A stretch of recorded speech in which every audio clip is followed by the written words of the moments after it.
This is Good Evening San Diego. According to new numbers, San Diego County students are failing classes at higher rates, of course, amid the pandemic. Some educators are now suggesting learning pods as the best choice for schools to help these students succeed academically. Mark Powell, who served on the San Diego County Board of Education, joins us now to discuss. Mark, good to talk with you tonight. Hi, Ginger. How are you? All right. Well, I'm the daughter of a teacher, so I know what these learning pods are. But if somebody isn't familiar, describe what a learning pod is.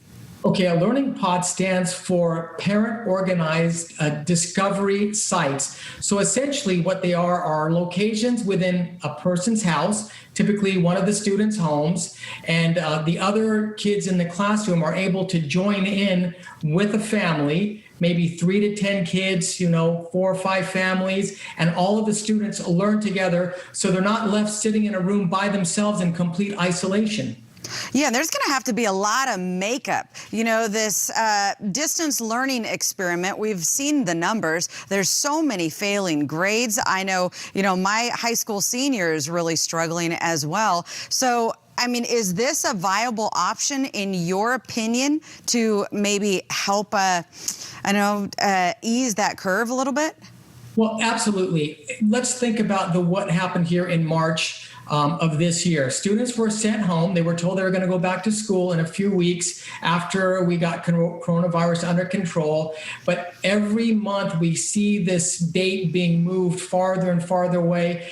We don't really know when schools are going to open. There's tentative dates. So how can you take a student, how can you take a 10 or 11-year-old and tell them you have to sit in your bedroom, learning to on a computer for the next year and a half? It's unbearable for them. So this helps ease the anxiety. It helps ease the stress that's caused by isolation of studying. And also, teachers are having a hard time just getting their kids to log on to the classes.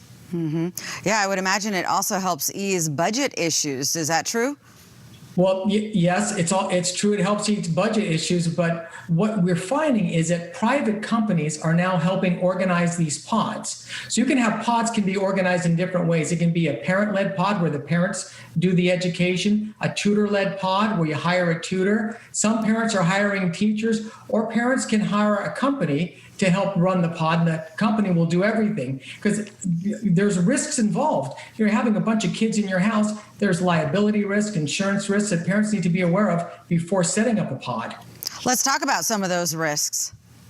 Okay, for example, let's say you have a student that does test positive for COVID and they come to the house and the other kids get COVID. Who's ultimately responsible for that? Who's responsible for checking? So procedures have to be put in place. They recommend having a temperature check, social distancing within the house, maybe partitions. Everything that you would see in a school is set up in the house. Also liabilities. What if a kid gets injured or hurt on somebody's property? Who's responsible? Is it the homeowner? Are there liability waivers? So there's a lot to take into consideration if a parent is deciding to set up a pod in their own house. All right, so these pods are completely separate from the school system. This is an independent act by either, parents or tutors or private companies? That's correct. So what happens is a parent is tired of having their kids sitting at home alone. So 4 or 5 parents get together.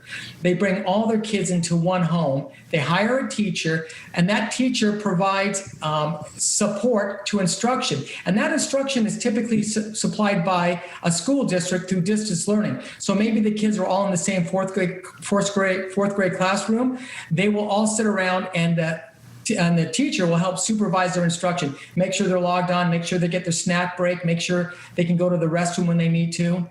Wow, it's pretty interesting because I know, class sizes were getting up into the 30+ range for a lot of the public schools. So one could almost make an argument that this smaller pod, 5, 6, 7, 8 kids could enhance learning. Could you say it could be even more nurturing and safer at this point?